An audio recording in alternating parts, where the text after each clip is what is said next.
Avant-hier mercredi, le régime algérien a adressé une invitation officielle au président de la Fédération camerounaise de football, Samuel Eto'o, pour assister à la cérémonie d'ouverture de la 7e édition du championnat d'Afrique des Nations des joueurs locaux, Al-Chan.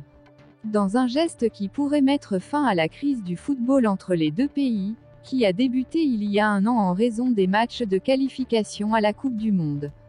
Le chef du comité d'organisation du tournoi, l'Algérien Rachid Okhali, a déclaré lors d'une conférence de presse avec le secrétaire général de la Confédération africaine de football CAF, Véron Muzinga, en Algérie, que le comité d'organisation avait lancé des invitations à des stars de la continent et à tous les responsables des fédérations africaines du jeu, dont le Camerounais Samuel Eto'o, d'assister à la cérémonie d'ouverture du championnat.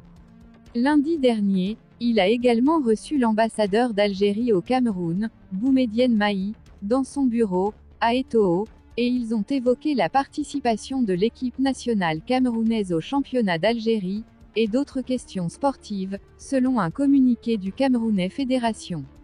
Au cas où Eto'o assisterait à la cérémonie d'ouverture du tournoi, ce serait une station pour mettre fin à une crise du football entre les deux équipes, qui a éclaté après un match éliminatoire au cours duquel l'équipe nationale camerounaise s'est qualifiée aux dépens de son homologue algérien.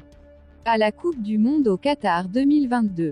Le match susmentionné a eu lieu en Algérie fin mars 2022, et le Cameroun l'a remporté avec 2-1, et la partie algérienne a déposé des plaintes accusant l'arbitre de partialité.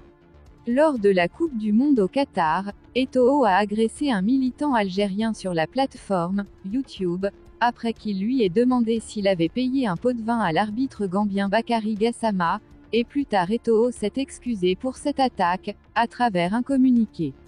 Par la fédération camerounaise.